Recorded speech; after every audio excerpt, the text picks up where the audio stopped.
Hey, it is still a Tuesday.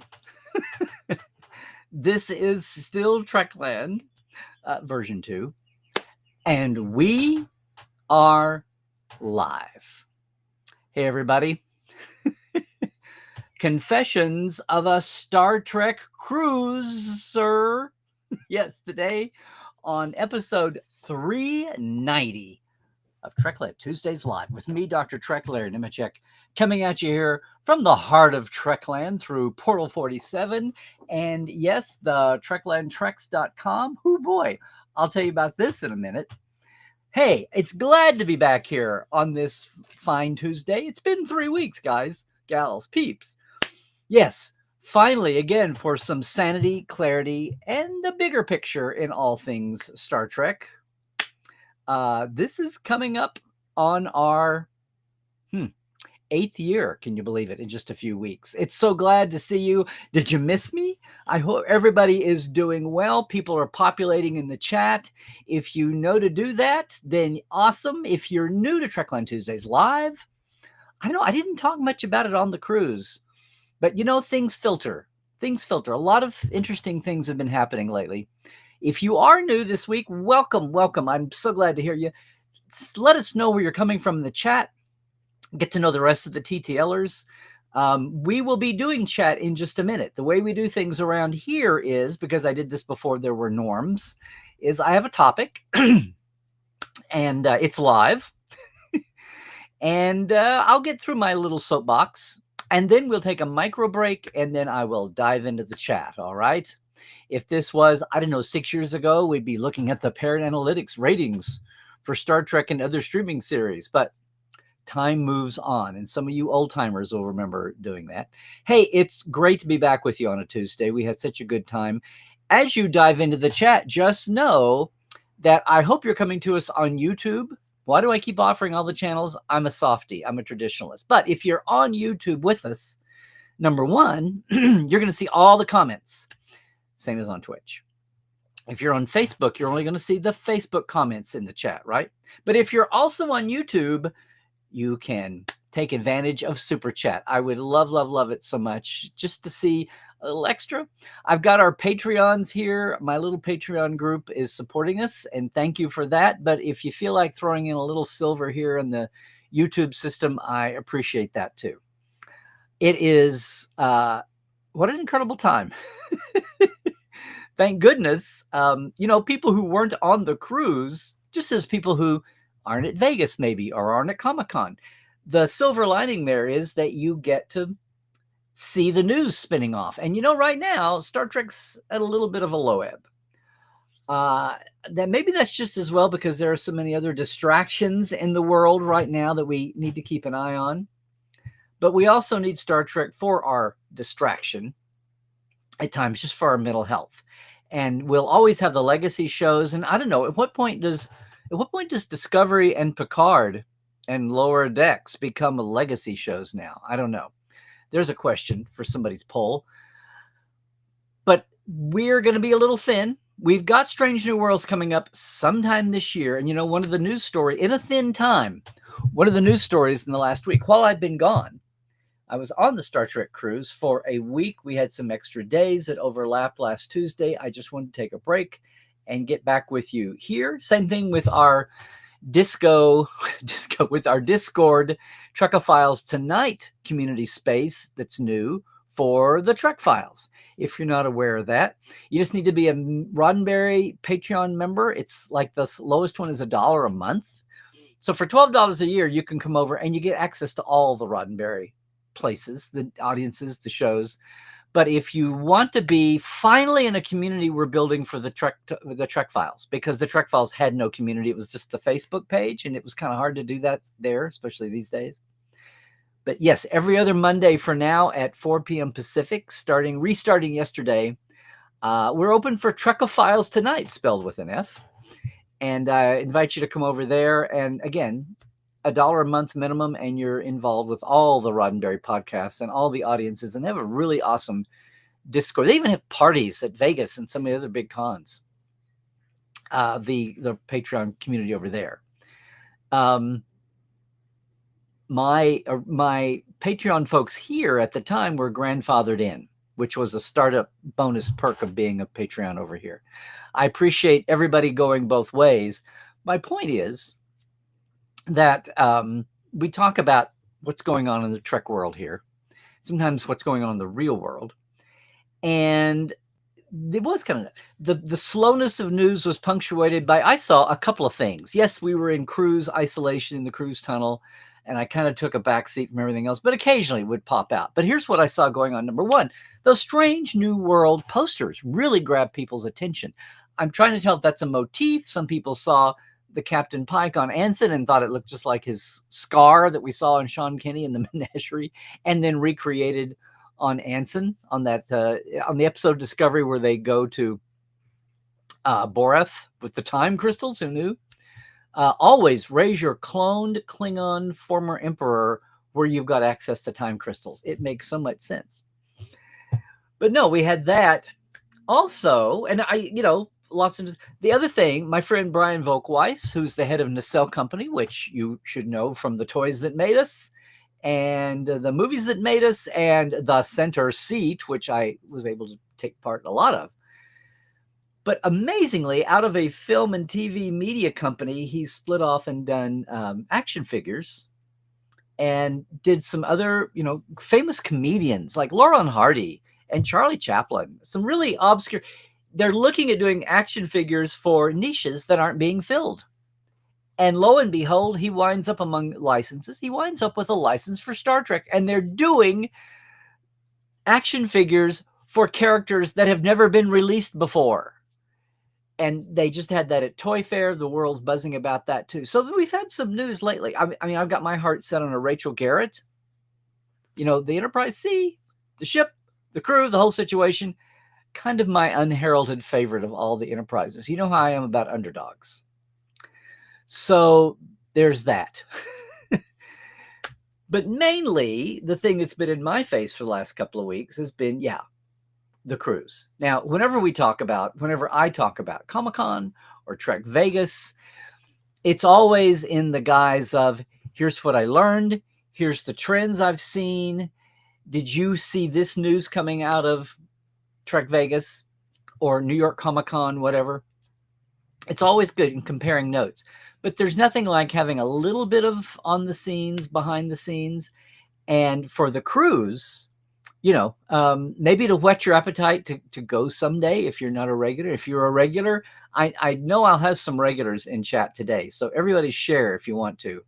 Share some perspectives. Because here's the thing. There's a whole spectrum of cruisers. There's a spectrum of the guests. There's the actor guests, and then there's the Federation advisors. So they had it very diplomatically and tactfully segregated. A lot of times we were all together. A lot of times we had our different ways. But the overall sense was, if you can get to the cruise, it's awesome. What I thought I'd talk about today. Do you like my title? Do you like the title? Was that clickbaity enough for you? You should know better. No, it's. I learned some interesting things about the fandom and some of the things I've talked about here for ages. And again, if you want to jump in the chat right now, please do. If you want to wait till we're actively talking, please do that. And, if you want to chat amongst yourselves, as Will would say, you can do that too. The things I learned about fandom and myself were incredibly and awesome. And it was and I'm going to just say this, the cruise was amazing. So many of our fans and friends, we had Portales there, people we had TTLers there, Patreon, and just folks in the chat room here. Portales, it wasn't a live dive technically, but we had a Portal 47 meetup. There were about 8 of us. And, people that knew, I had Trek Files folks come up. I was trying to share buttons that I never had on me. It was a cruise because we stopped at 3 places in the Caribbean. One I didn't get off. One we just did it was really, they call it the unconventional voyage. So great branding. Good on you, ECP, which is just Entertainment Cruise Partners. They've had this license now this is the 8th one. There were 2 Voyage 2s, like 2A, 2B. Then they pulled back to 1 a year. It's always the same time of year, late March, early February, or late February, early March, usually out of Miami, or at least the Florida East Coast. Next time it's going to be out of Canaveral. One time was out of LA, and I offered Trekland Trex tours to the cruisers who wanted to do it day before and day after a couple of years ago. So those are kind of like the parameters. The whole ship. I know the good old days, and still going, of the old Sea Treks and Trek Cruise is a partial community aboard a ship. This is, they rent the whole thing. It's Explorer of the Seas. It's Royal Caribbean or Caribbean. And is it still called the Caribbean Sea? Okay. Or the Caribbean Sea? All right.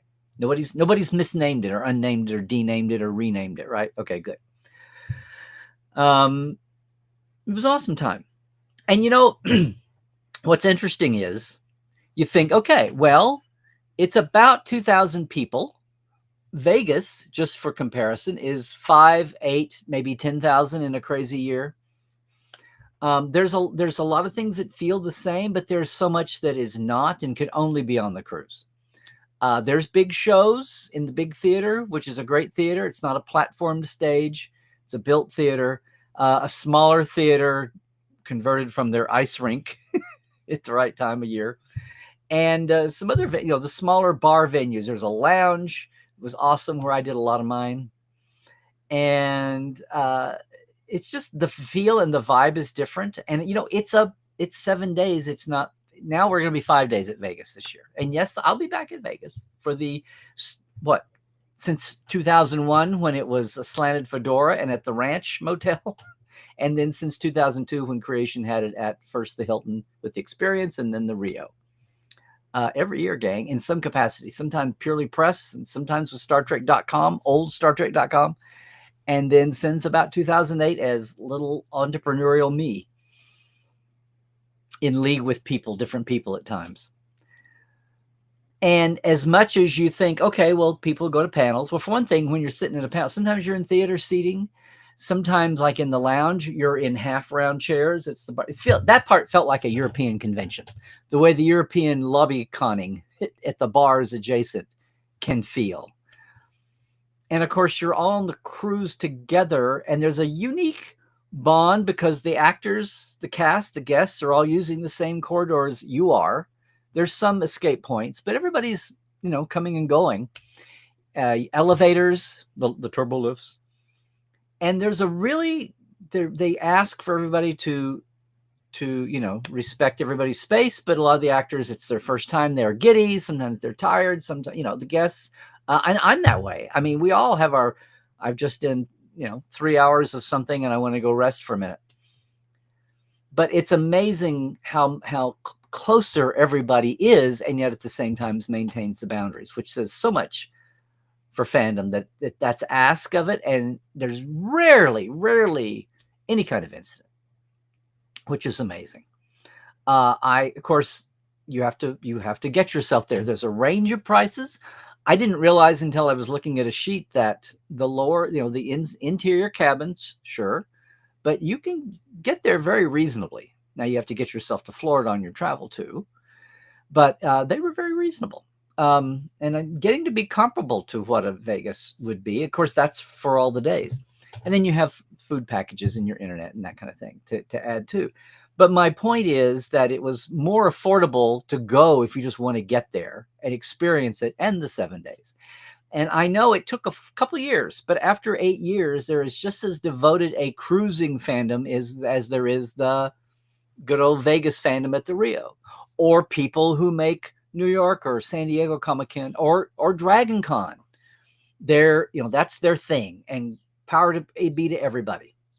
Good on you if you got your thing and your posse and your system and all your favorite places. That's what it's about. That's what it's all about.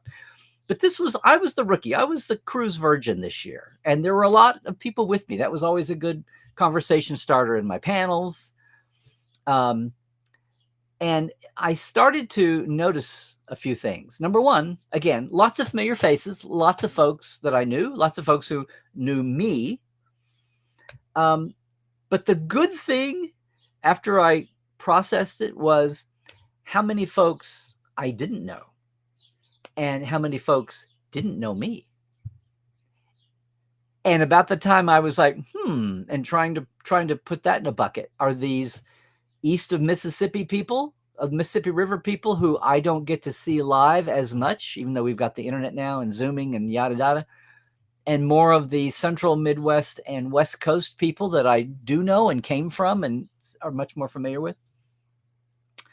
I mean, I'd love to get East Coast. It's not that, and I have been. It's just not. It's like 3-1, you know. And no, it turns out that in a lot of spaces there were just as many both ways. What was interesting was, you know, my fellow Federation advisors. So the great, powerful, awesome, and very devoted to by many of the cruisers, Dr. Erin McDonald, who's a science advisor that I've known since before she was science advisor out here.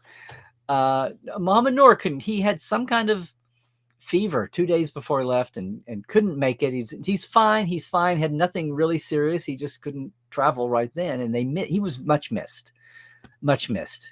He and Aaron have become regulars. But this year, Brannon Braga, Brannon was in with the not the actor guests. John Grunsfeld, who was an 4-time shuttle astronaut, later on a science administrator at NASA in a couple of different positions, worked on the Hubble Science Tech Academy, the institute that processed Hubble image. He was a guest. I feel like I'm missing somebody. I'm leaving someone out. But and Tom, makeup guru who led a makeup team, my friend Lisa, among them. And so we had non-actor guests. And what I found increasingly was we all had full rooms and it was awesome. But there are a lot of people. It wasn't just me. In fact, at one point we had meet and greets and I was saying how many people got to, so I moderated the welcome, the one that you see the video of, right? All the actors come out on the poop deck or whatever, the observation deck, and fans are lining everywhere you can squeeze in. Probably 90% of the boat is there. And the actors come out one by one. They get introduced as we set sail. And then about 2 or 3 hours later, there's a welcome panel for all the Federation advisors and the science advisors.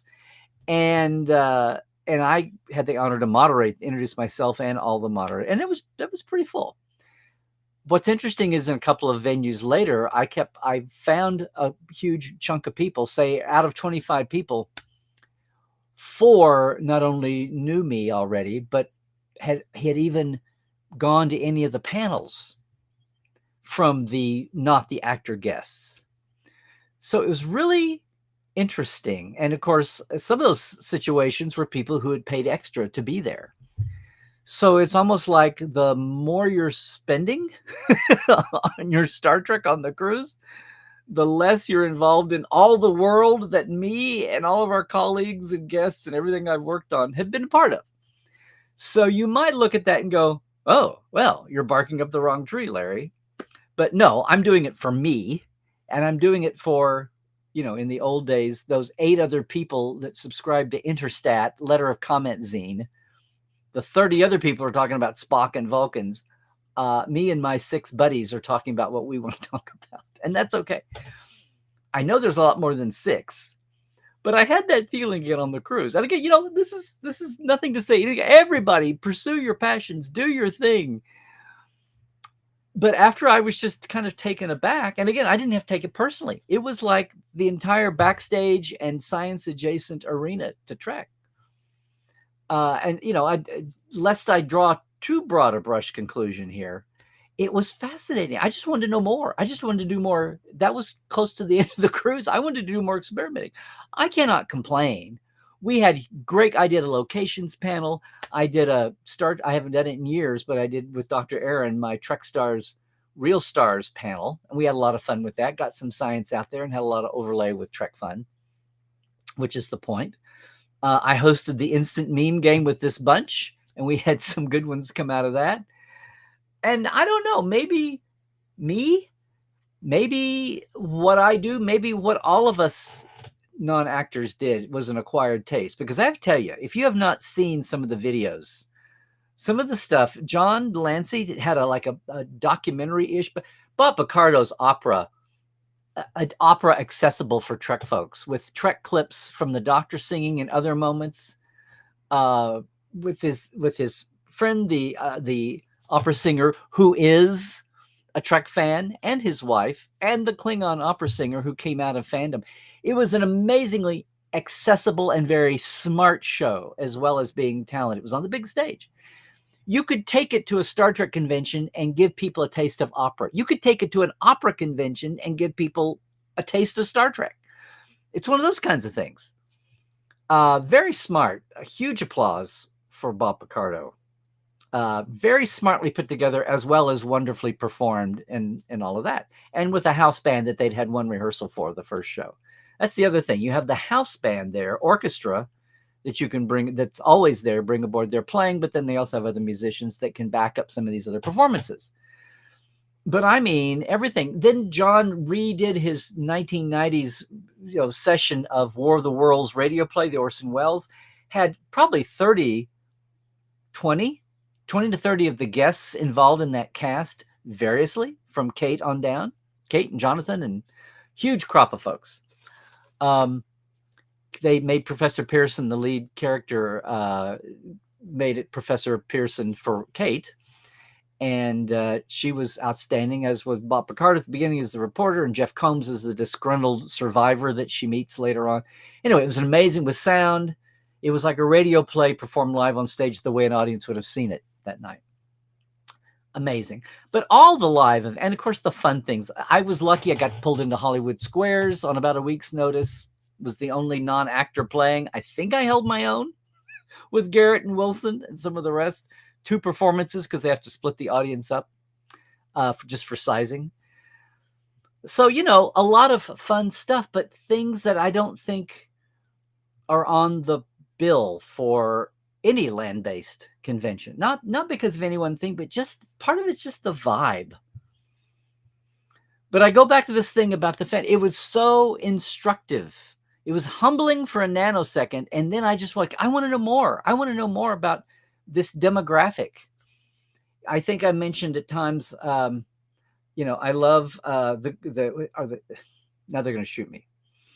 Adam and Benji's podcast, right? The Greatest Generation. The first time I saw their live show on their tour in LA, there were 100, 200 people in line to get in. I knew 2 people. Now, not to say that I should know every Trek fan in the world, but I thought in LA I would know more than 2 people out of 200.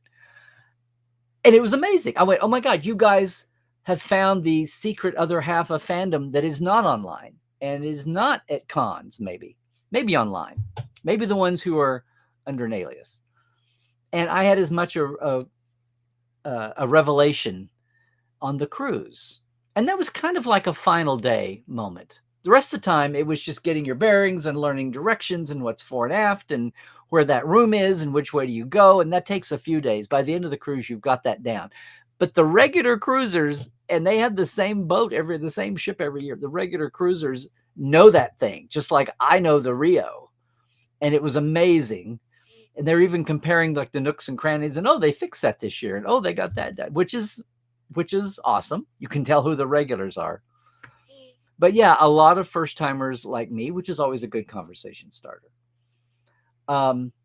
It was great to have some sit down conversations in our dining room with a lot of folks I hadn't got to meet before. Some that I'd wanted to meet and I didn't have a real chance to. I was so disappointed because on the upside of getting to be a part of the Star Trek Squares Hollywood Squares game, that meant that I missed almost all of both performances of Tawny and Eugene's improv show, which is amazing. Now, luckily, there was like a 20-minute overlap, and we actually got done on time, and I raced over and got to see the last 20 minutes or so of Tawny and Eugene's improv, which is hysterical. But, Denise does kind of an MST3K. She gets, oh my God, she had Ethan and Eugene and Garrett and herself with the sound turned down on Assignment Earth. I learned so much about Assignment Earth with the sound off and them supplying the voices. That's become a regular staple. Acting out another script on stage is another. I had to miss it. But that's another contribution from Denise, who's a regular. There are some of the actors that have become regulars, and people have their small sessions too. It's just a really interesting mix. There's usually at least two things, depending on if you're in port. Port days get thin, and then the evening fills up again. Anyway, I've helped the ECP bunch with a little bit of the marketing. I wrote there were 6 actor trivia rounds, which were awesome. The actors gave trivia with a host. Ashley, who's one of the, what are they called? The morale officers in the ECP crew, were awesome. And it was great to write trivia for the 6 of them in various ways. Everybody had their own personality. Jerry Ryan's room, of course, was overflowing. Everybody else's was close to that. It was really interesting in ways. There's just something about, you're contained. I mean, sure, you're contained at the Rio, but people head out and go to the Strip, or they go back over to the Gold Coast. But just imagine that nobody walked outside the doors of the Rio for a week. And then you kind of shrink it in a little bit, not claustrophobically, but you just shrink it in a little bit. The unused areas go away. All those extra casinos go away. And there is a casino on the boat that can open when they're in international waters, which is hysterical.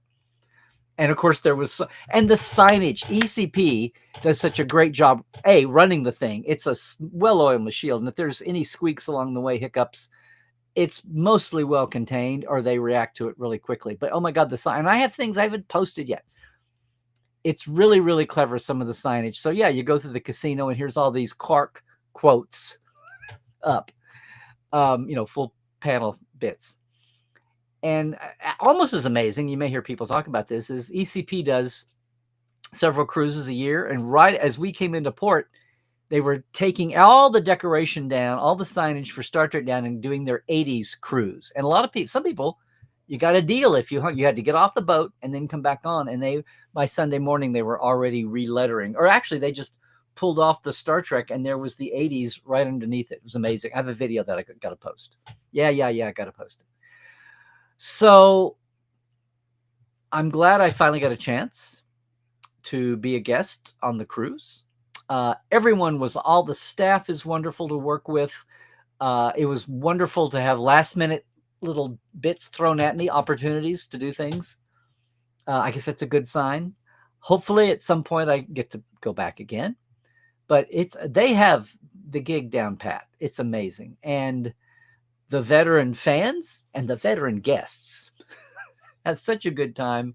And it was fun getting to be a first timer with some of the other first timers I talked with. And having a lot of late night places, nooks and crannies, sitting down, because Tawny and Eugene's, no, it was the Assignment Earth night, the talkback Assignment Earth. And because it was so cramped, I just sit down, and I have to post this. I sit down on the carpet at the top of a stair against a railing because it's so crammed by that time. And at starting time. And I realize about 2 minutes in, I'm sitting next to Sean Farrick. And he turns around and is like, "Oh, Larry. Oh, Sean."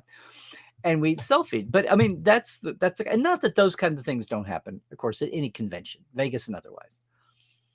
But it's funny to have the same 2,000 people, and you start seeing people over and over again. And of course, you're in a corridor.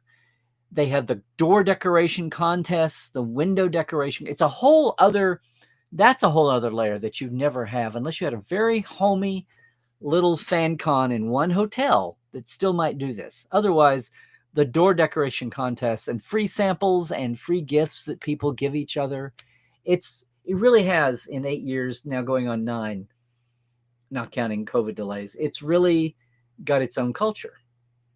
So I don't know how many of you are interested. I don't know how many of you are curious, but don't ever intend to go. I hope I haven't bored anybody this week, but I just thought I would give you a little taste of some of that from my perspective. But most of all, again, I talk here a lot about the different fandoms and how we should not make the mistake of looking online or going to a convention or, knowing your circle of friends at your local club or your Facebook page where you've known each other for 3 or 4 years, right? I try to warn everybody when we had so many dark days online. Try to warn everybody, like 6-8 years ago when toxic tubing took over, and online just degenerated into this mess before we realized that was happening all up and down the place online with the socials and the algorithms, the negatively attracting algorithms. Try to warn folks that just wherever you are, realize that that slice of fandom is going to be different than others. The folks who are online can be anonymous and not have to answer to anything. And sometimes they're totally different stripes. Sometimes they have a different agenda. Sometimes they're just bots and trolls. But people you meet live at a con aren't ever like that. And at the same time, the people you meet live at a con are the people who got themselves there and could afford it, right? What I call armchair fan is the vast majority of everybody out there, many of whom just watch the shows and they don't subscribe to 9 podcasts and want to talk and say they just want to watch the shows and share it with their partner or their uncle or their niece or their kids. And that's armchair fandom. And cruise fandom is, related to convention fandom, but it's even more, I'm still searching for this. It feels even more mainstream in a way and old school in a way. And maybe that's just because I was a firstie and didn't see everything, but I do know that the Hollywood Squares, the Star Trek Squares night happened midway through the week. It was maybe Thursday night. And I do know after those 2 main stage shows, I think a lot more people, and I'm not saying this out of ego, I'm purely being observational and sociological, okay? A lot more people noticed me and made eye contact and smiled. Not that people were unfriendly and not that I was chopped liver. I'm just saying that I think there was a great untapped realm there of folks who had no idea what a lot of us do. I never stopped to even ask about how many folks, do listen to a podcast or do have a streaming show that they enjoy. I kind of think that might have been a low percentage too.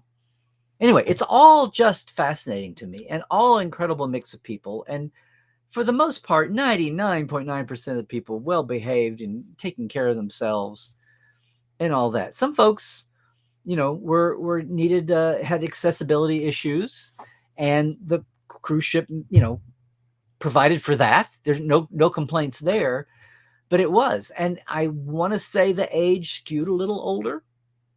You need an income to be able to get to a cruise. Although I was saying I was surprised at the end how you could get yourself in and get affordable. So anyway, if you've ever wondered about it, I highly recommend. I will say that they announced as the week ended that they're already 80% sold for next year, next February. So it'd be lovely if I was there to see what that looked like. But ECP was great to work with. Their people are in and just giving and going. And JT, the cruise director who was emceeing a lot of things, I don't know, he was like Superman. I don't know how those guys, gals, they just on adrenaline, and they all really, really enjoy it, and the fans appreciate it. And I have to say, some of the Paramount people that I know were there, and they're there to help with quality control or just take notes and make suggestions and be on hand if something is needed, either a little bit of, actors and agents, it very rarely, and it's been 8 years now, but they're just there. And if there's logistics or any issues or questions, they're there, but they're also kind of checking the food, checking, Royal Caribbean or Caribbean as much as ECP. So it was interesting to see that. And one of them, we were talking very briefly, and one of them said, one of the things we're looking for, because there are no licensed conventions now, right? Not Creation, not Reed Pop. The only event that Paramount Licensing, or whatever it is called now, post-merger, whatever Paramount Global Star Trek has licensed as an event is just the cruise now. And one of the interesting comments I heard from one of our folks was, we're just trying to make sure that it stays cruise oriented and doesn't become just a convention on the water. Like the unique things you can do at a cruise and nowhere else our stage friend. Not that you don't have photo ops, and things like that, but autograph sessions, but just so that the really unique aspects of having the unconventional voyage as it is don't slide into the easy stuff you can do anywhere, which is what they should be doing.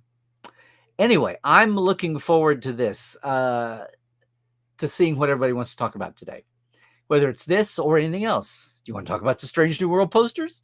Do you want to talk about those great action figures from the cell that you've seen Brian popping up talking about everywhere? Is there anything hanging over that you want to see?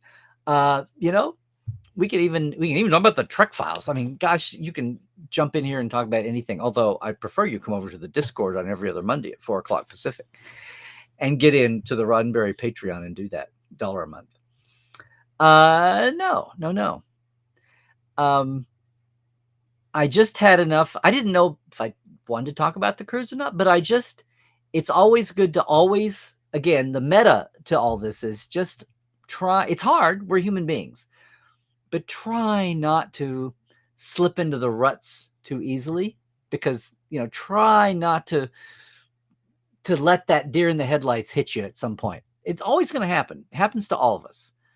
But keeping your scanners open to what's going on with fandom, not just so much the shows, obviously, but the world around you and your fellow fans, and maybe fans who aren't your fellows yet.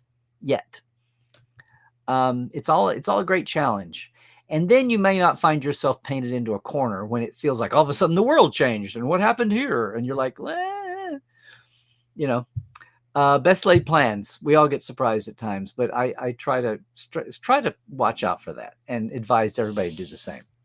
So what I also advise everybody to do is to help me thank our Patreons. Yes. So thank you, Chuck A., who actually made it to the get set up here. Made it to our Discord yesterday. It was great to see you in person, Chuck. But also, yes, James Kerwin, Diana Hopkins. Am I backwards? Have I been backwards this whole time? I think I have. I think I had been backwards because I had to do this yesterday. There. Does that help? Chuck A., James Kerwin, Diana Hopkins, Helbjörn Gunjohnson, Lawrence Todd, Justin Weir, Mitch Keith, Andrew Jazimski, Justin Patton, Joshua Patton, sorry, Josh, Pranakasha Productions, Chris Jiggins, boy, you can tell who's a little rusty, huh? Keith Rombach, and Comedy Forecast. I really do appreciate you all. Hey, and our live wires, Jesse at Crusher Convo, Greg Winstrom, Robert McLean, Byron Bailey, J.R. Poole, Gary Williams, James Durovich, Dave Gregory, Dan Leckie, and Casey Shafsky. What is with me? Boy, I am a little rusty today. Can you tell? Well, whatever. I still appreciate everybody being a $5 or a $10 simple patreon.com. Trekland Live is the Patreon after the /.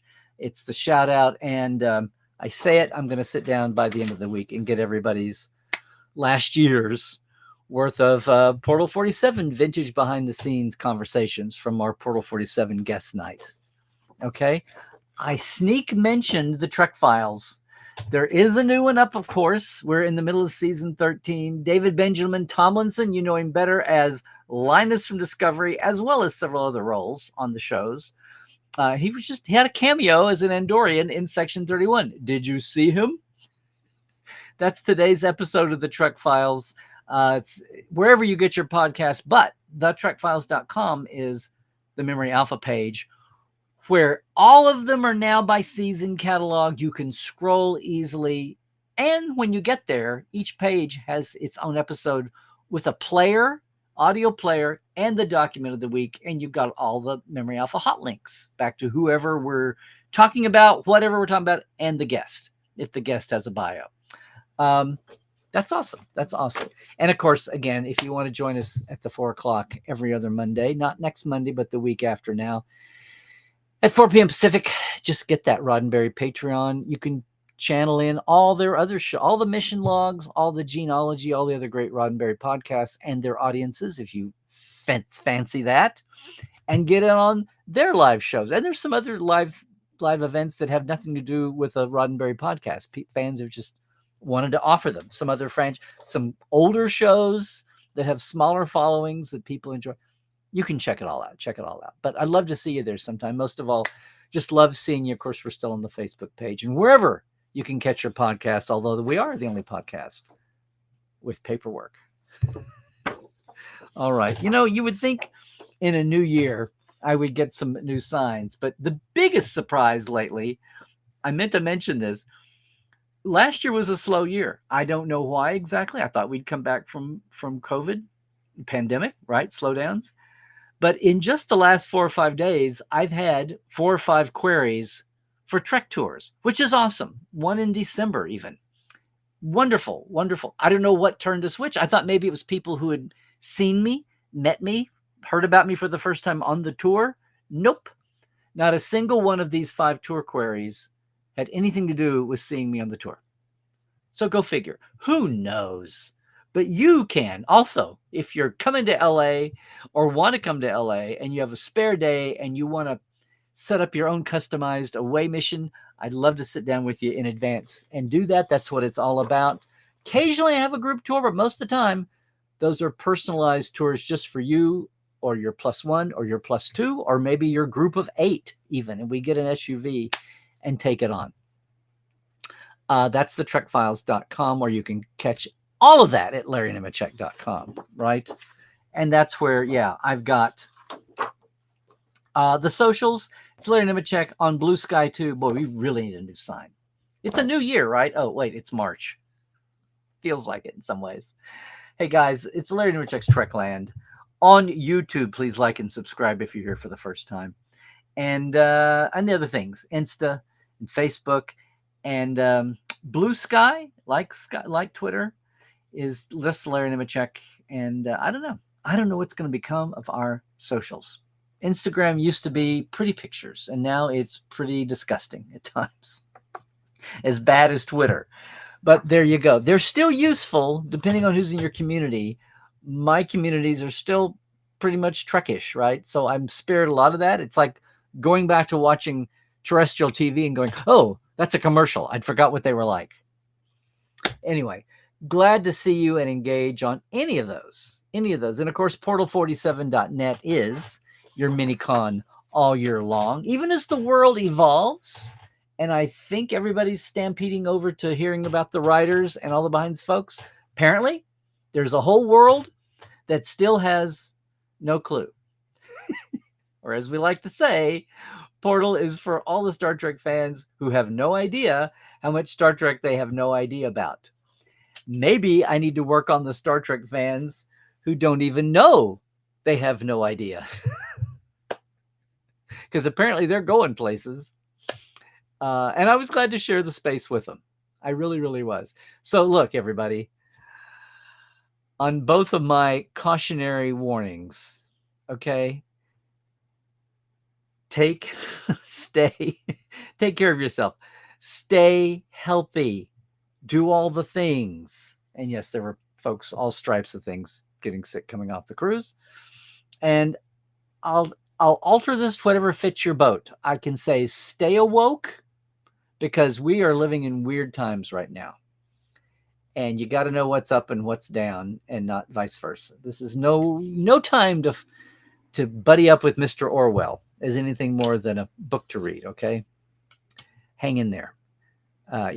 Stay woke. Check the sources. And we'll see you back next Tuesday. Trek well, everybody.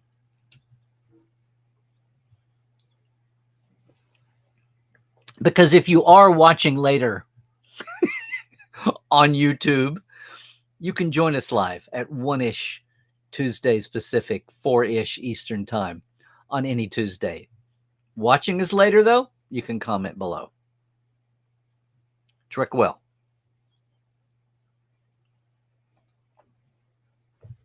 Now, don't go anywhere live, folks. You newbies, that I didn't want to trick you. Somebody going to throw down the back scroll needle. Somebody in Portal going to ask me if we're having regular Ask Dr. Trek roundtable tomorrow. Yes, we are. And the Euros and midday will be the week after that. And I'm slowly getting back into my weekly sync, even as we, what is that about? I don't need that. How about this? How about I get back to there? There we go. So let's see what everybody's up to on this fine Tuesday as I watch, and it's starting to rain again here in SoCal. But it's been 3 weeks, gang. Hey, Joel and Christoph and Dan. Happy recent birthday, Dan. And oh my God, Andy Drzymski. You like Andy? Hello. I rarely see you pop up in the chat, but thank you for being a Patreon in Kirk's birthplace state. Yes. Wait, I was live early? Hey, Cairo. God, feels like I haven't seen live of you in ages, including you, Scott. Yes. I wish I had seen this. I had to flip it for Discord yesterday for some reason, and I didn't reflip it. But we got there in the end, right? I got there in the end. Absolutely. Yes, so apparently I'll be Mirror Universe this entire time. Here we go. Hey, Willie, and just seeing. You feel good on Twitch for a change? You're supporting via a different portal anyhow? Okay, Cairo. Yeah, if nothing else, my figures, you get to see all people's posting pictures. Amazing things. Good. Okay, so this is your definition. You get to be a legacy Star Trek if you make it to 20. Well, they all make it to 20 years. Unless we have any more of this weird, we're going to pull it from View crap. Buy your hard media. There you go. Well, too true, Scott. I see about the time I go, I feel guilty for taking time away from the real world. And most of the time, the real world of Star Trek fandom yells at me and says, "Shut up, Larry. This is how we survive the mania, the insanity." Yes. Well, I will tell you, going back to this, my figure. Oh, not this. Where'd it go? This one. I have not posted. I didn't take a ton of pictures, but I've barely posted any of them. I may have taken almost as much little short videos as I did pictures. Picture. That's for all you Mr. Rogers fans out there. Dave, good to see you too. Sure thing. There you go. There's a testimonial. Thank you, Chuck. Cairo. A lot of us kind of starting to think that way. Yeah. Yes. Hey, Tim or Timothy. I guess people, have all their things, but same to you. Namaste and prosper. Well, this could be it too, but did you notice that everybody had the same basic design too? So it just was a motif. Very artsy. Not artsy fartsy, just artsy. So there's a definition, that distinguishes artsy fartsy from artsy.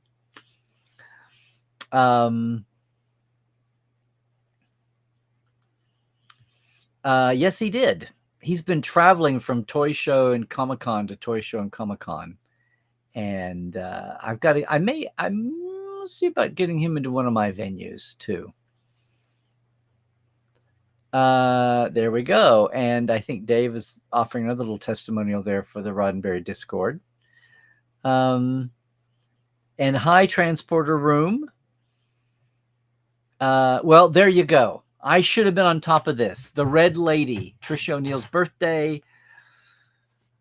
I hope she enjoys signing all of those Captain Garrett action figures in her Monster Maroon. Chuck, you're giving away your years there. I think it's hard for me to think about Laura and Hardy being dated. They're classic. Buster Keaton is classic. Charlie Chaplin is classic. Yeah, they're of a time, but there's at least that top percentage that should be classic and timeless and shouldn't be forgotten. I mean, they were old when I knew them. They were 40 or 50 years old when I learned them, but it was a time when local TV stations would fill up their morning hours on the weekend and weekdays with cheap crap. And not that they were crap, but it was easy to get Laurel and Hardy movies, especially as we went to color and they were still, black and white. An action figure of Dr. McCoy from Star Trek continues. Christoph. Oh, well, where is he? Is he here? Where is my guy? I have to find my guy after we've moved.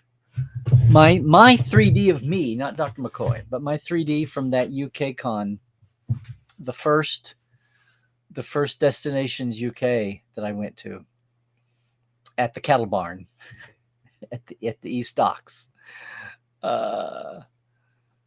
Yeah.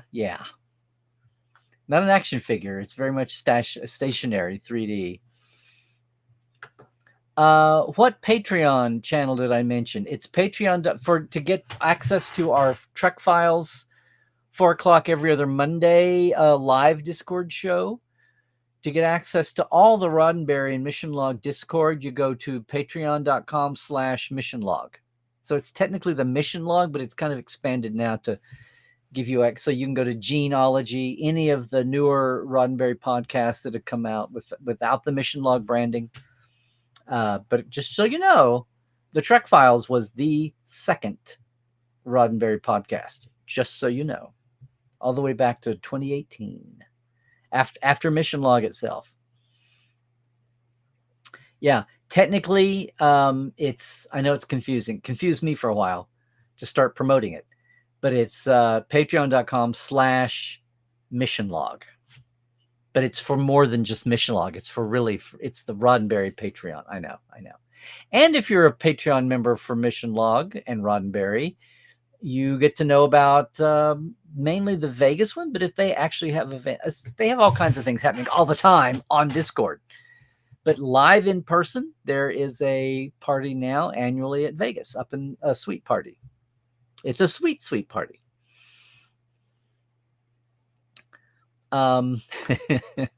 Chris, you've transported from the transporter room.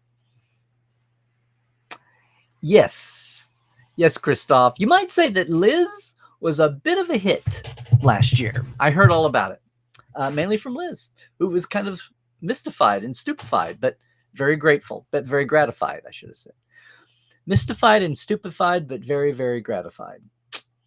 Exactly. Oh, here you go. Wild-eyed action man McCoy from Seen on Nature Forever. Well, I want both of them. I want the good cranial development. That guy. I owe somebody some McCoy, and I've been paid for it. I just realized that I was going to get it done over the weekend. I need to get on that today. So thank you, Timothy, for jolting me into remembering I had some unfinished work. Yikesy doodle. But yeah, there's wide-eyed McCoy showing up like your great grandfather used to do with Cat.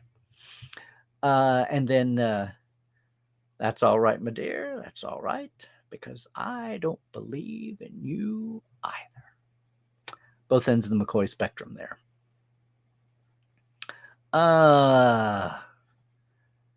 There you go. Yes, Mission Logs. It's the Roddenberry Discord, but it's the Mission Log Patreon. Got it, everybody?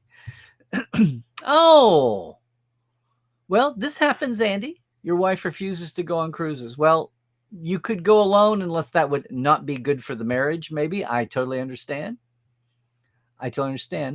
Everybody's got their own. So, yay, there's land-based conventions to get yourself to, right? Really? Yes. Oh,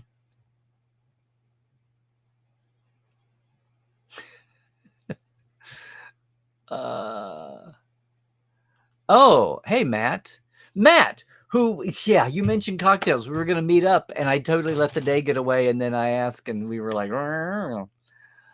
I never did a custom cocktail. I think they gave us a welcome luncheon when we first got aboard on Sunday. Maybe I had a special cocktail then. If it would have been a favorite, it would have been a rum something. Maybe a vodka something, but probably a rum, and they would have gone bonkers with color and everything. So, am I a bad person? I was working. We did we did a lot of stuff. I actually had some like 4-hour nights because I had to. The internet's slower. Working on a laptop instead of this iMac, everything takes longer. You put something off to do it on the ship, and it takes a while. It takes a while, and yes. STLV will be awesome again this year, going back to 5 days. Totally understandable, Cairo, and I look forward to seeing you there with everybody else and in our Portal 47 subgroup too. And Chuck, you too. It was good to get yesterday to get a little refreshed after the last time we talked. Now wait, what, Glenn? Maybe Atlantis was not a lost continent, simply renamed and they lost track? Okay. Is this about renaming the gulfs and all that? I'm losing your root here. Yes, I will second that. I'm glad that you're well enough to be getting around to me. It does honestly surprise me that this was your first cruise. My first Trek cruise. We did an Alaska Inland Islands cruise 15 years ago and did the Inland Railroad and then spent 2 days up in Barrow on the 75th anniversary of Will Rogers and Wiley Post's tragic plane crash at the very top of the world. So we had 2 extra days and then the railroad journey, half of Alaska from Fairbanks down to the cruise docks and then the inland islands. And you couldn't have topped those first 2 days. That was like the trip of a lifetime. It really was. It really was.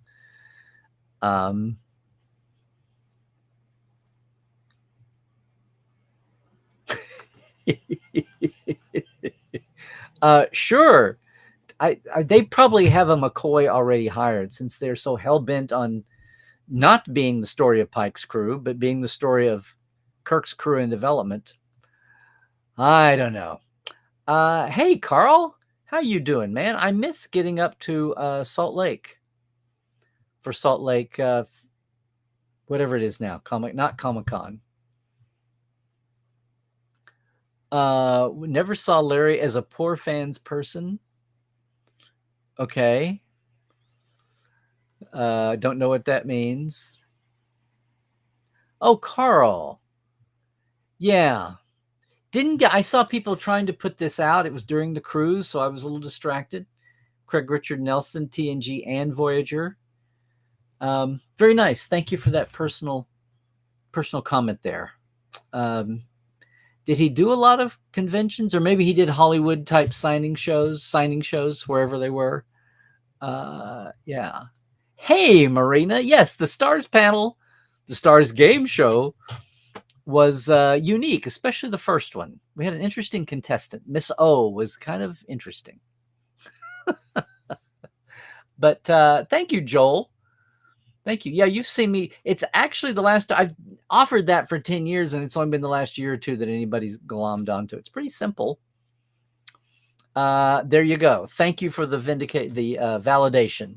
I think people were like not shocked, but like, oh.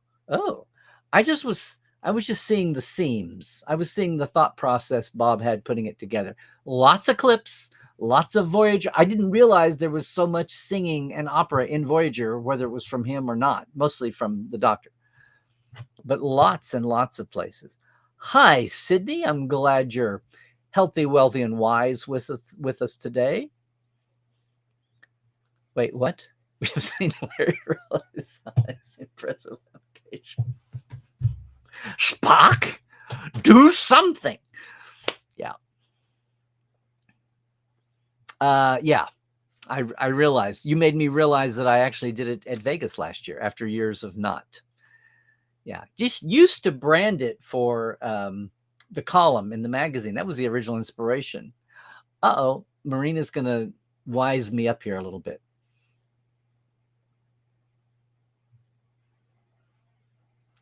And see, this is interesting, Marina. Why is that? Because there's a lot of plus ones who are coming with a fan partner, or they're coming on a deal and they just get the Trek cruise thrown in with the other ECP deals, which no, I was not aware of that. I mean, I knew it incrementally, but I didn't know it was that big a factor. So that's fascinating, to coin a phrase, Spock. Thank you for that. Yes. Christoph. There are non-Trekkies at the Trek cruise. I vaguely remember hearing about how they do deal. Like there were they were trying to do a deal. A lot of people on the Trek cruise were hanging on to get off ship and come right back on for the 80s cruise. But we all experienced the 80s. I get that. And the music and the pop culture. I get that. It's the reverse that's interesting. But some people are just cruise fans. And I do remember having someone explain this to me. Some people, they try to stay on a cruise ship somewhere most of the year. I've heard of people who live on cruise ships. They get off, and whether it's a theme licensed cruise or it's just they live on the cruise ship. And they don't have property. They just live, that's their floating. They have an APO address or whatever. Yeah. Should have mentioned that in the main topic, but oh well. Yeah, Matt. And the cruise, like Royal Caribbean has they have a whole, go get your face slapped and creamed up, or go do a lot of things in the gym, a lot of novelty, probably some anomalies too. Just watch out for the vortexes. And people in bowler hats reading weird newspapers.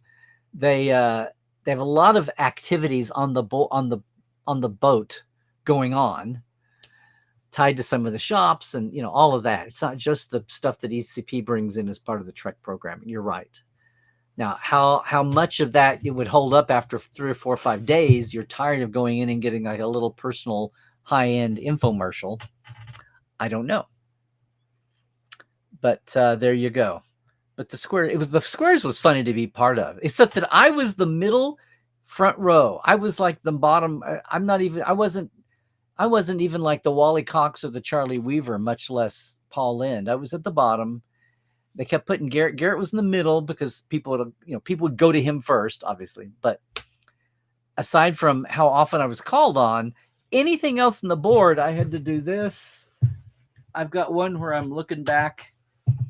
If you wanted to actually see somebody, not just listen to them behind you. Yeah. Why would a non-Trekkie go on a Trek cruise? Are they family members who tried to buy the tickets? Yeah, I think I just explained it. ECP had a deal where you could go on other cruises at a cheaper rate. It's just it's a value thing.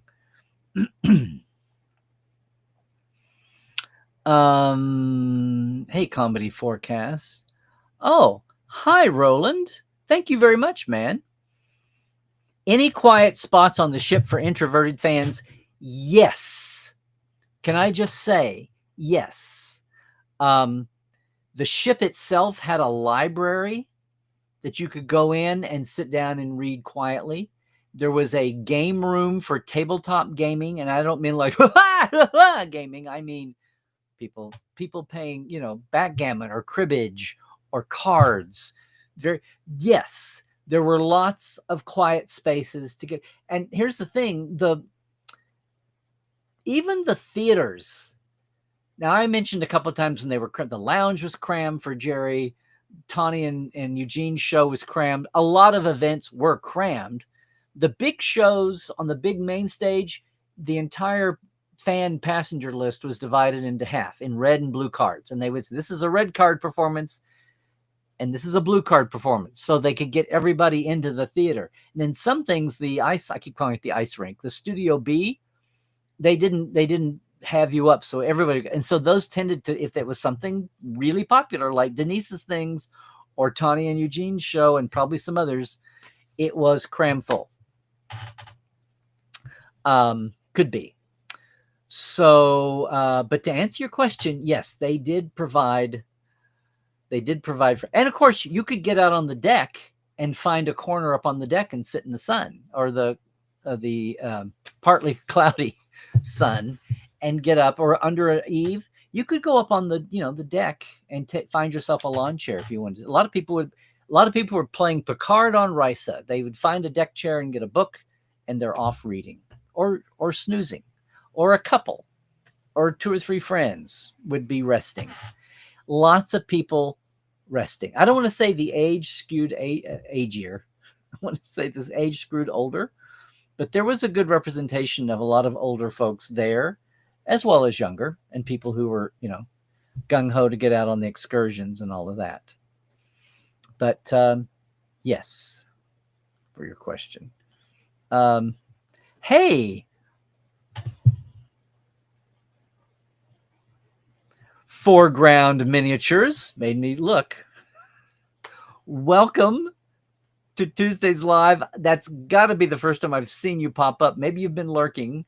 Either way, glad to have you, and thanks for popping up. You were on the cruise. You enjoyed the instant meme bit, but thought caption contest would have been a better name. Well, see, that's what I used to call it. I called it the blooper caption game. And I had someone who was 25 or 28 say, you should call it the instant meme game. So there you go. But thank you for that feedback, and thank you for popping up today. Yay. And, let us know where you're coming from if you haven't already. There you go. Thank you for the backup comedy forecast. Lots of places. Intended and even unintentionally. Yeah. Celia was a highlight. She and Tawny had their birthdays on the same day. Go figure. And what they called the badass bitch birthday bash, like the second night, which I didn't get to because something else was happening. And I didn't get over. I wasn't mixing as well as the first couple of days. We were just getting our bearings, and I was feeling very coupled. And after a while, Janet was like, you need to go mix with the fans and make sure that your bosses see you mixing with the fan, which I wanted to do, but anyway, we got our dynamic straightened out. I wish I'd been there for the badass bitch's birthday bash, but the pictures are hysterical. So yes, and she and Melissa Celia did, they played old school match game, not the Gene Rayburn 70s, but the original match game where they had one celebrity on 2 teams. The celebrities sat together and they had 2 normal people with them. And it was a 1, 2, 3 match. It was a 2 or 3 match to the match game type questions. And they had a lot of fun with that. It got crazy.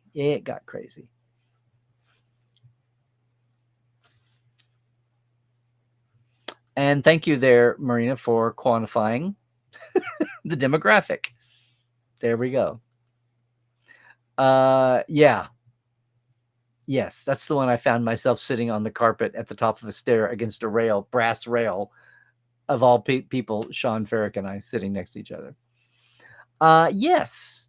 And I got to say, Denise's, she's just a gung-ho, moving forward person. We all know she lost her house in the Palisades fire. I think being open about it was part of therapy for her. And she had all of her, her greatest hits for the cruise regulars and soon to be regulars. Everybody found out about her, her big productions, acting out the one episode, doing the talk back to the other. Yeah, this is my first reaction to Matt. But then if they don't have property, they're not paying property tax, they're not paying rent or mortgage, maybe it makes sense for some people. I don't know. Wait, what? No, I am not. I try not to leave the Rio. It's just a hassle. Sometimes I have to go to somebody's party or event. Well, Yes, there's at least one time we leave the Rio and people try to like mass Uber or, you know, take a special bus or something. But no, Joel, not not calling out anybody here. It's all good. But yes, look, I did see the bar drinks. I did see the menus. They just ECP, and some of that oversight was just aimed at Royal Caribbean too, not just ECP from the studio. So everybody seems to do a great job. Good deal. Good deal. Well, thank you. I didn't want to bore everybody, or be repetitious of what you're already seeing and hearing. That's what I think, Chuck. And then yet there are some people that, you know, kind of roll their eyes. They are remodeling. A lot of people swear by the Gold Coast. It's cheaper, and they have their whole Gold Coast culture with the bowling and all of that. That's awesome too. It's just cool. Well, as I live and breathe, it is Stephen from Austin. Hello, Stephen. Not a first-time caller. Howdy, howdy. Good to see you, man. Big entrance. Don't feel bad. A lot of us are never leaving the Rio during that con. Yeah. Oh, Carl. The balcony decorating contests at Starfest in Denver. See, I think I only saw one of them in that hotel. I remember, what was the Gold Dome in Denver? That's the first Starfest I went to, was Patrick Stewart's first convention at that hotel with the Gold Dome, right on I-25. Oh yeah. I think Janet could probably tell you a few times, but thank you. That's very sweet of you. It's very awesome. There you go. Basically do your own thing. Whatever floats your boat. Something tells me, Chuck, that Sean will be at STLV. Don't know how they can keep him away. There you go. There you go. Some things are worth trying to do at least once. I'd like to get back to Barrow in Alaska. That was amazing. I had no interest in it. I mean, yes, traveling and checking it off a list and saying, oh, I've been there. Okay. But I had no real passion to go to any of the standard tropical cruises. I'm supposed to go on a cruise to Cancun when I was single and about 28 with my best buddy, and then he couldn't go, so I went to New York and saw the Pocketbooks editors instead, and DC on my own. And yeah, have a great picture of me with my 80s body wave hair on a pier with the Twin Towers behind me. And if nothing else, that trip was worth it for that. That's like the thing now that sticks out to me. Aside from, oh wait, that was before I had that was 86. That was before I had Pocketbooks editors. No, it was purely a New York trip. I think that was the trip where the Star Trek exhibit was. No, that was before that. 86 was before Next Generation. Oh my God, people. I've been too many spins of the sun. 86 was before Next Generation. Yeah. Yep. Hi, Ian. Howdy doody. Good to see you. Scott, I hear you. But then again, I spend a week at the Rio in Vegas. That's being locked in. That's like not being locked in a medium-sized dated hotel. Our food was really good, though, I have to say. I think the food and the service suffered on port days because so many people were gone. But on the non-import day, the 3 non-port days, the 3 days in port, but the other days, the food was all really good. Just saying. Come on. There you go. Bucket list. Oh, well, there you go, Dave. You're ahead of me. I didn't have that. I didn't have that query.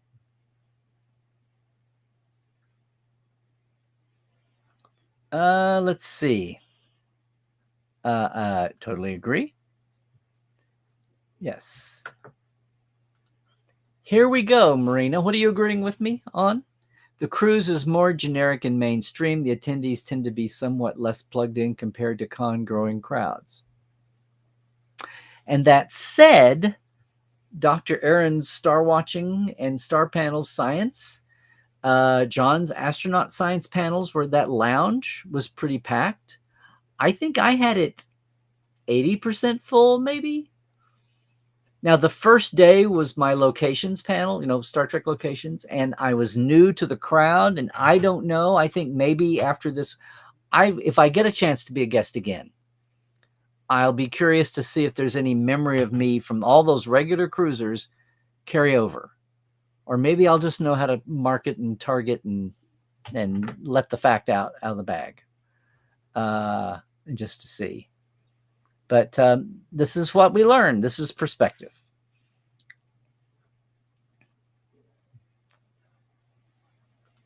The actors do have a blast.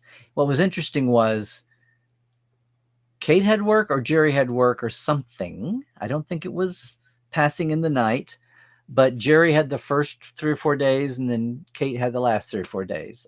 Robbie had to leave mid-cruise. Who else? The Strange New Worlds gals which was disappointing because I didn't get really a chance to talk to Celia. I did Melissa. She's well, they're all incredible. But just as a personal thing, Melissa and I had met very briefly at a space conference. And, Melissa, her platform outside of Trek, she spends a lot of time talking and promoting veterans issues and real space development. And we met at the International Space Development Conference and talked for a little bit, and then got to pick it up. Had a very nice breakfast one morning. Got to share back and forth. This is a thing, Carl. This is a thing. Yeah, we'll just see what happens. We will. Trek Long Island is on his itinerary. Oh, okay. You're talking about Sean. Well, there you go. It's closer.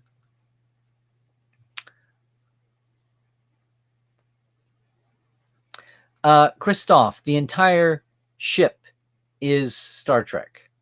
It's the main stage at night, the middle-sized stage, the lounge, and all the little bar venues. Oh, Rob Perlman.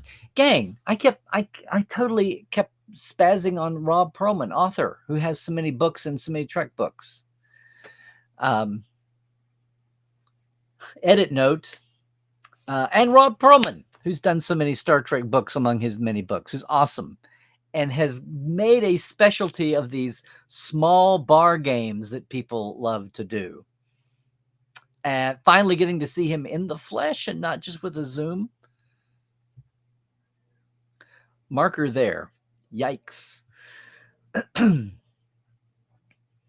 But yeah, there's nothing else happening. There are some little like demo kind of things at some of the shops. All the shops had like Star Trek signage plastered over them. It was funny. There was a Kazon. I have to post the video. There was a Kazon hairstylist shop with signage. It was a lot of fun. But I agree with you, Dave. The cruise pictures with the fans, the official pictures, it is, yes. Is the ride in Germany not licensed? It looks pretty authentic. Maybe a ride. I don't know what ride. Is it like a roller coaster or Ferris wheel or something? Maybe. And maybe it's a leftover. I'm talking about like live event, like a convention or like the cruise. Like a musical or an opera, something like that. Oh, here you go, my figure. Overseas folks in the UK trying to pre-order the new figures from Nacelle. It has been discussed that they are trying to work out details on that. As they say, stay tuned. Okay. Good deal. There you go. Well, Marina's Marina. Such a treasure to fandom. And yes, I said it, Marina. You can just blush. Yeah, Sean, I did. And guys, the quasi best thing of all was after the cruise redocked, we did a walking tour of the Art Deco in Miami Beach that Janet wanted to do. And then the next day, I had a personal tour. We drove up the 3.5 hours, 4 hours, stayed at a little cabin motel, and then had a day at Kennedy Space Center and the launch pads. And a Trek fan who had offered years ago to take me on a tour, a driving tour, driving around. And then we spent a couple of hours at the end of the day at the big tourist place. It's kind of like Disneyland for NASA. We didn't worry about only having one day because 6 hours of it was with him. From 9 to 3, yeah, that's 6 hours. 9 to 3, and then having a lunch in the middle. And anyway, I have to post all this stuff, guys.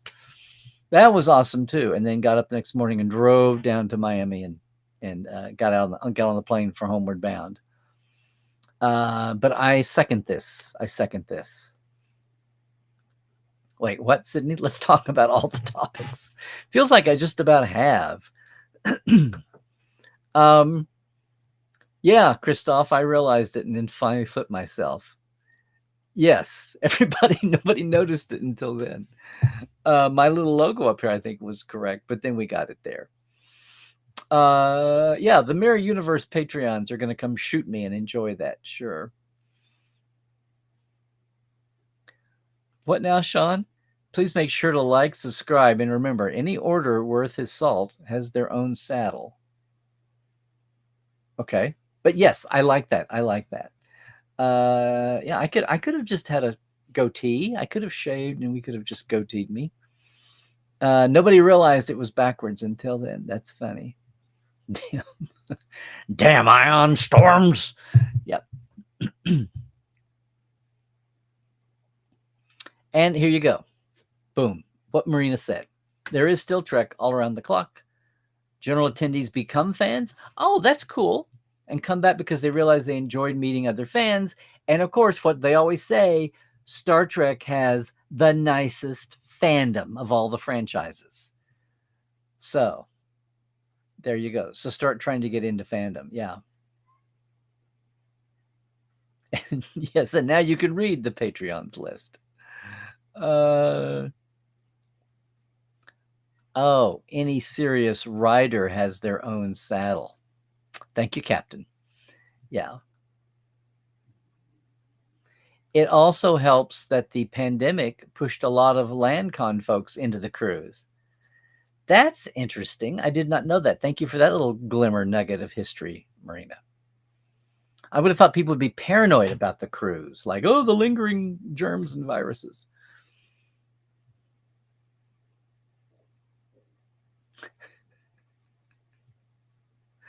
Oh, you wanted to do Trekland treks, but you were stuck in Yosemite. Well, what a place to be stuck. Let's see. Thank you, my figure, my window. Thank you for that. Your one-man battle. One-person battle. Oh, come on, Sean. Christopher Plummer was in what musical film? Oh, Edelweiss. Edelweiss, the musical. I'm an Austrian, not a Nazi, damn it. That's what he was. Oh, Chris, thank you. That's awesome. Thank you, sir. Yay. I will change the sign at the beginning of the next month when everything comes in. Yay. Thank you. Yes, and I second this too. Thank you. Oh, well, thank you, Sean. Yes, that's about one egg. Sadly, I bought a dozen eggs yesterday that were almost $10. Oh, not asking about Portal tomorrow. Did I beat you to it? Oh, hi, Sherry. No worries. There is no late in baseball. And yeah, McCoy's right over there. There's Plushy. Well, you're good, Cairo, because it's a week from now. Okay, fine. Thank you. I like the way you think, Ma Baloney. Dum dum dum dum dum dum dum dum. My baloney. Yes. Hello, Derek. Visual effects.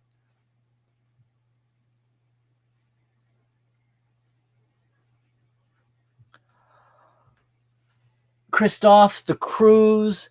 That's right. We switched over last weekend. I didn't even think about the European split. I'm so sorry. My head has been engaged with post-cruise and some other projects that I can't talk about yet. I'm so sorry, gang. You Europeans. So sorry. Hey, Brandon. Good to see you, man. Try to join us on a portal sometime, right? But you're not in Europe. What happened? Oh my God, Christoph, Cairo, all you guys. I didn't even think. And Sean, that's you too. Yeah. Well, normally I'm on top of it, and normally Christoph reminds me. But as you know, I was a little distracted the last week or so. Build up. Oh, Chris, you're just an easy touch. There you go. Just say I heard Larry talk about the cruise, and Larry sent me. Okay, would you just do that? Good for you, Cheryl. I know you were knee deep. Wait, are you flipping back and forth here? Yes, you are, Sherry. I knew you were in good trouble up in the western. I want to say the North Carolina Panhandle. It's not a panhandle. It feels like it ought to be, but up in western North Carolina. You're a Trek legacy. If you get invited to 20 cons in 1 year, or at least one overseas con for 20 years in a row. Okay. I may know some actors like that then. Where did he mention this? On a video or something? Well, now I've returned the favor. I have to post that picture.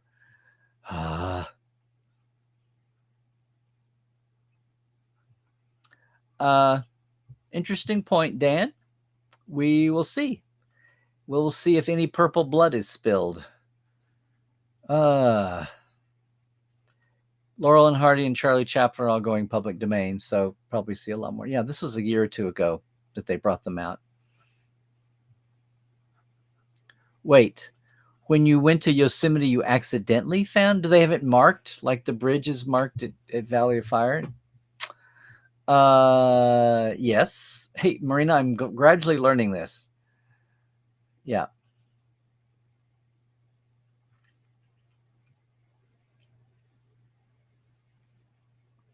Oh, thank you for this, Christoph. Akeem from Does It Fly is on Neil deGrasse Tyson's newest Star Trek show on YouTube and probably elsewhere. Neil deGrasse Tyson. Okay, I'll look for that. Never had a chance to meet him. Hope to sometime. It's a very fun Star Trek sweet party. The mission log, Discord, socials keep very busy. See, we've got folks here who will vouch. And I knew it was. I owe somebody some McCoy. Yes, sometimes he's in this chat. So he's not here to poke me and go, hey, Larry, where's those McCoy lines? Well, Melanie, I was, but not anymore. Oh, wait, that was McCoy. I was, but not anymore. Yeah. What is owing somebody a McCoy? Is that a cameo thing? I know, it's like slip him a Mickey. I owe him a McCoy. No, it's not a cameo thing. By the way, world, I do cameos. If you didn't know that. No, I have some lines to record being DeForest Kelley. I think more DeForest Kelley than Leonard McCoy. Hand pink waving. Okay, Trek reviewer. Hi. Hi. I think you've been with us before, right? Yay. Hey, Helen. Helen, you were there. You got back from the cruise after the Trek cruise. The 80s? I needed a regular cruise to recover from the Trek cruise. Yeah. Thank you for keeping me straight, Carl. I was a little, but it's Phoenix and Salt Lake both did this, except they went different directions. And sometimes I have to go and go, Fan X and Fan Expo. If I stop and think about it. Oh,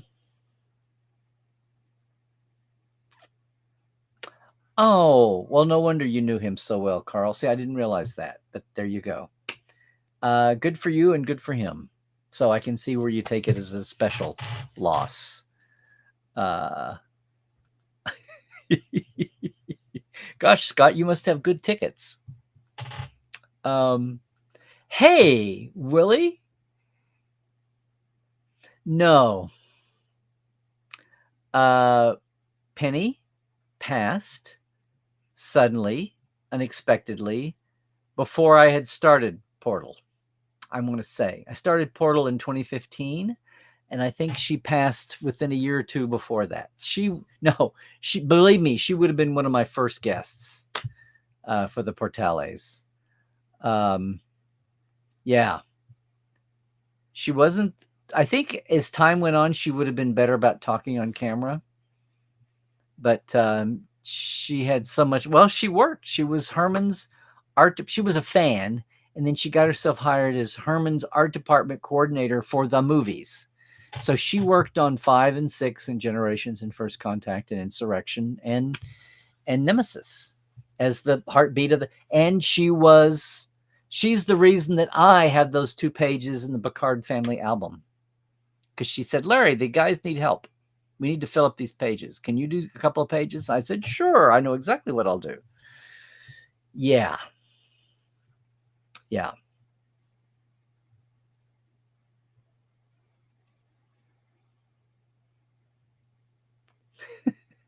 Well, I know, Melanie, some people just like the cruising and they like sample the other flavors because they have a cruise deal. But yeah, a lot of it, apparently, Marina says the bulk of it is the +1s. So there you go. See, Helen has the right idea. And there you go, comedy. He's become part fish by now. Yeah. Very good, William. So yes, she passed before I started because I would have loved to have had her. She's, several guests that way that we lost just a few years before. Go get your face slapped and creamed up. Those women. Women, get rid of your sagging jowls. Oh, get rid of those, cream, the makeup counter things. Oh, it's a demonstration in Captain Nemo cosmetics or something wacky. And you have your cruise sheet of the day every day, but you also have just the generic stuff that's happening on the boat every day, no matter what, if any, special themed cruise is like licensed overlay on top of that. There's plenty of people that they just sit there all day, all year and work, and here comes the 80s. Here come the bikers. Here come the new Comic-Con people. George was a guest at the Comic-Con, the initial inaugural licensed San Diego Comic-Con International cruise, which they were hot to promote last year, which is where I met all the cruise guys, staffers, who happened to be all guys. There was one night, Dr. Aaron tried again. There was more light pollution last year, and this year there were so many people on the deck. People got deck chairs and laid back, and it was huge. She tried to get it going for about 20 minutes, and then she said, I'm just going to separately wander around and talk to people. But yeah, and Orion, the constellation Orion was like front and center, and so everybody saw that far left star in Orion's belt, the unnamed poet.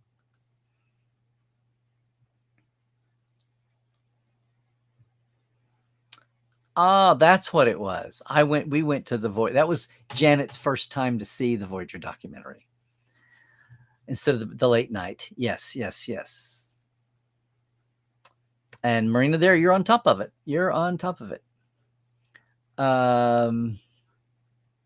Yeah, I think we were all at the Voyager documentary screening. And there you go. And there's this too. Yes, Scott. Yes, Scott. Oh, May. Well, you were so sweet, and you had your Cadet Alice shirt, like always. One day. Great that you were working. You can listen to this later. Yeah, comment somewhere and on the YouTube or something, May. I'm curious to see, because you were there too, obviously. Yeah. I don't know, Carl, but it was the Gold Dome, and it was right along. It was right west of I-25, and I want to say more on the north side. Dan Madsen would know. That's the first time I met Dan, was at that con, one of those cons there. There you go. Appreciate the AC once. What? Wow, Chuck. Yes, among many other places, right? You met Sean Farrick before Trek Culture.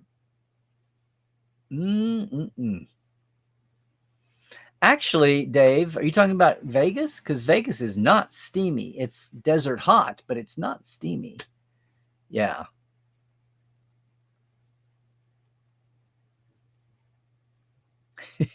I wish I was time traveling.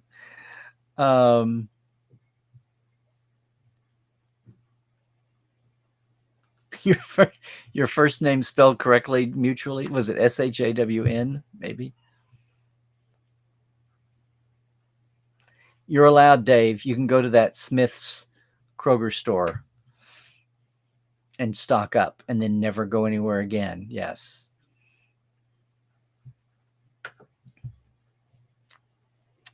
Thank you, Marina. There you go. She couldn't come till after work. Being very busy with theater, she is. Move Along Home would be like a VR escape room game. Now, I didn't say that, Dave. I've got to post that little video with all the signs in a row.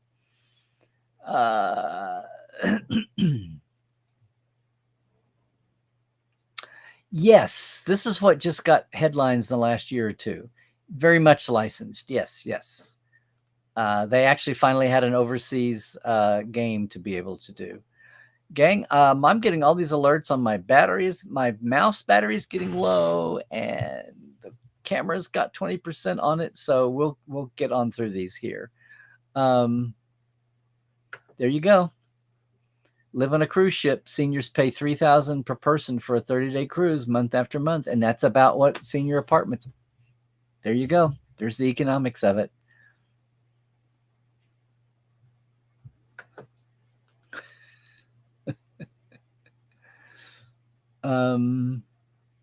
All the things.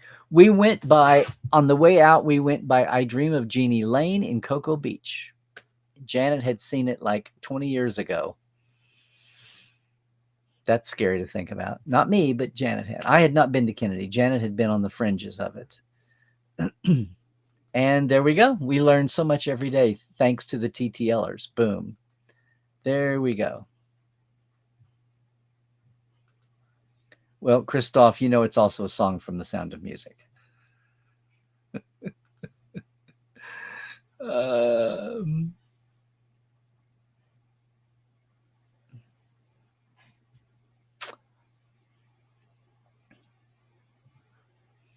Oh, cool. Well, I'll have to pump in the comments and say thanks for the shout out. That'll be $20.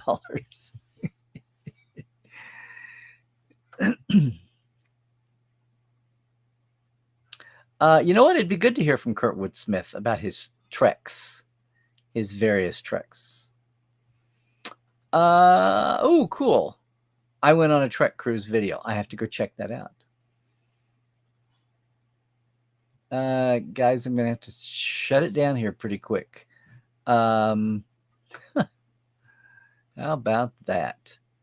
I'm going to block that little spam. No, at least it wasn't porn spam. It was just spam.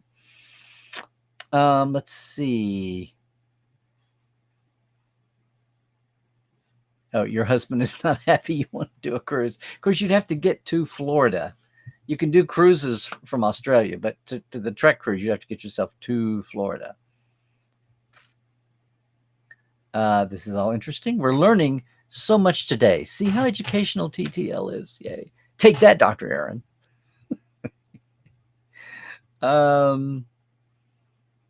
Yes, Scott, what is up with you? Get yourself well, man.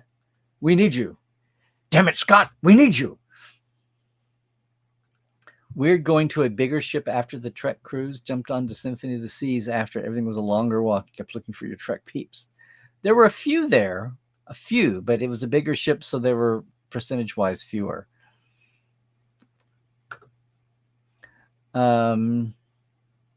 Yes, we had a great conversation about before and after the Tom Paris collector's plate.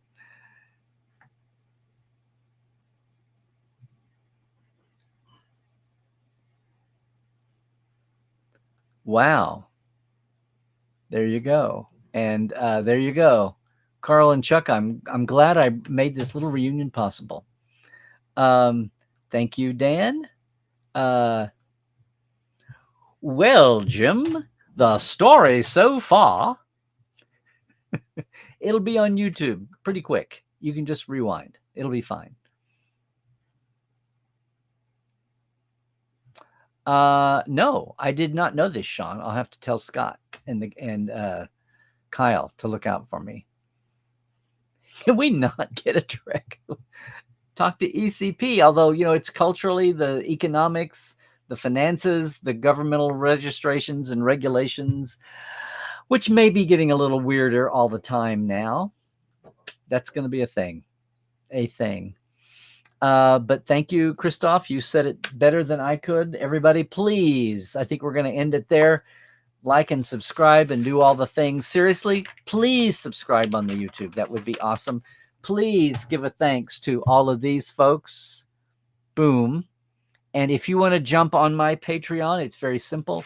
I keep it simple. You can do more, but it's a $5 and $10 level. I've really got to get you Livewires, the interview links. Good gravy. Please don't forget the Trek Files. It's there at thetrekfiles.com. This week's is with David Benjamin Thompson talking about his favorite moment of all Star Trek. One of his favorite moments, a moment in Star Trek 6, and we look at the script page. It's pretty awesome. Don't forget to subscribe there. If you can, jump over to the very affordable $1 a month Mission Log Patreon so you can join the Roddenberry Discord and be with me when I have the new live 4 o'clock every other Monday, Trekophiles, spelled with an F, tonight, where we have just live laid-back chat. It's the most laid-back thing. It reminds me a lot of the old Nonfiction Fridays I used to do, but we've only done 3 so far, so it's finding its way. What I've done lots of, and apparently I'm about to start doing more of, is a Trekland Trek. If you want to do a custom, unique, customized for you with your input, you plan it with my help. 1 day, 6-hour location tour of your sites with lunch, me picking you up. I'm your concierge, your driver, your props and cosplay and stuffed animals and action figures, wrangler and photographer, whatever you need. And of course, your tour guide with info and your own souvenir takeaway. That's treklandtreks.com. For some reason, people are going bonkers. It's been busier than it has been in 2 years, which is great. So thanks for that. You should think about it when you're coming to LA and have a spare day. You could go tour the famous actors' suicide tour at night, or you could come see some real life Star Trek locations with moi. And of course, everything that Larry, Blue Sky included there. Trekland is all of that. Instagram, YouTube, of course, and Facebook. Portal47.net if you want to know what all the fuss is about the Minicon all year long, where you never have to leave your center seat. All right, that's going to do it today, guys. It's good to be back. Good to see so many folks and so many live folks, new folks in the chat. I'll be back next Tuesday. We'll see who or what is joining me. And until then, what's going on? I have WonderCon coming up. If anyone's at WonderCon in Anaheim in a couple of weeks, we have a 2:30 Friday afternoon panel with some of my fellow pundits. Rico Anderson's going to be on the panel with John Champion and me and James Kerwin and at least 1 or 2 other people. We're still searching, looking at the future of Trek against the backdrop of the industry and the future of Paramount. So who knows what news we'll have by then. I'll see you back here on Tuesday. Um, there's a new video of my time with Christopher Lloyd that was released as a Trek Files. We put the video up on my YouTube channel here too. Go check that out. And we will see you, gang, as we await the Strange New Worlds countdown. Enjoy the posters. Contemplate taking a cruise. Wonder if we're going to get back to Vegas. I am.